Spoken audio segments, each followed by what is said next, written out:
we all heard about the passing of Connor Murphy, which is a very sad story. One that is becoming more and more often as younger guys are starting to take illegal drugs to get followings on Instagram, TikTok, YouTube, and all this stuff. And this is where we have to be so careful. There's a way in which you can bodybuild that is good and it's safe and it's healthy. But the pressure is so high nowadays with social media.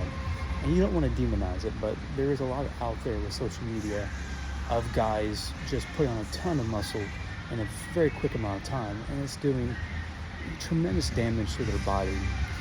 And what we're seeing in the mirror or on the stage is only a fraction of what's going on. Because a lot of these guys are having mental problems. They're having physical problems. They're having relationship problems because they're just so high on stuff all the time. And they're just always uptight because they always have to perform to get bigger and better. And for some of the guys, it ends up killing them. Like, we can't forget, like, it's not uncommon for bodybuilders to have serious health problems really early in life. Like, don't forget Dallas McCarver, one of the biggest names in bodybuilding, died at 27 of a heart attack. You know, so it's these things that you're not really seeing much. So if you're a young guy and you're aspiring to lift weights, and maybe you get into eating on stage, but just to get big and to lose body fat, the answer is not with illegal substances. It's not blasting trim, it's not blasting test, it's not taking HGH, it's putting in the hard work. It's going out there in the gym at 5 o'clock in the morning and lifting the weights. It's about dieting, it's about sleeping, it's about putting everything into balance. It's not about drugs. And that's one of the consistent patterns we see in today's gym culture is young guys, they want to go right to the steroids because they want the results now. They want to be 250 at 2% body fat within 6 months. You know, and guys, that stuff sounds good, but that stuff hurts, okay? And the gains are not worth the cost. That's the biggest thing. Like, is it 5 years of success worth you dying in your mid-30s or your mid-40s? You know, is it really worth it? You know, be committed and train hard, but don't sacrifice your long-term life for a short-term gain.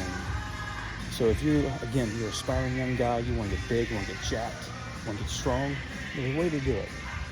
And it's been used for a long time, and that is consistency and hard work, not drugs.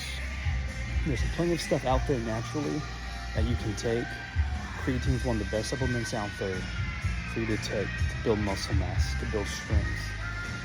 Eating high protein foods, eating the right type of carbohydrates, knowing what type of energy to have before and after the gym to really increase your gains. All this stuff, you can do your own research, but don't do the drugs. I can't tell you how much this will hurt you in the long run, because I had a friend of mine who he died. He was in his mid-40s, and they found him dead in the bathroom, okay? And he did steroids and drugs for years to get big. And what was amazing is he had to come off the steroids, and he lost pretty much all that he gained. And I, who am natural, was able to outlift him in pretty much everything. And I was bigger than he was because I had trained naturally. So what I had wasn't fake. It was real muscle. And that was the thing that my friend realized, I think, eventually, was that with steroids, all you get is fake muscle. Okay, it's artificially induced. It's induced from a bottle, from a needle. And the moment you stop injecting, you'll lose pretty much all that you have. Now, if you do what a lot of healthy bodybuilders do, which is they'll do post-psychotherapy, which includes all types of drugs that slowly reduce your testosterone levels to get them back to normal. It's one of those things where it's not worth it, because your body goes up and down with its testosterone levels. Because if you drop too quickly with your testosterone levels, you'll lose all your gains. So you have to gradually increase them so that you have the ability to function after you get off the steroids. It's a whole host of stuff that you don't even need to be focusing on right now. If you're 17 years old, 18 years old, 20 years old even, you don't need steroids. You need to get into the gym, you need to work hard, you train consistently, find people to keep you accountable while you work out. But the gains are not worth the cost with steroids. You know, is it worth you dying at 30 or 40 years old just to have a chance of winning the Mr. Olympia? You know, it's a famous story of that Rich Piana told when he was alive of a guy that he knew that was competing for the Mr. Olympia, and he had taken steroids for years. He went to his doctor, and his doctor said, "Dude, if you don't stop taking steroids, you're going to die within 2 weeks." And the guy said, "No, I have to compete, I have to win." Ignored the doctor, went on stage, didn't win at all, died 2 weeks later, and the guy had a family. That's why, is it really worth that? And the answer is no. So if you're a young guy and you want to gain weight, do it the old school way. Train hard, be consistent.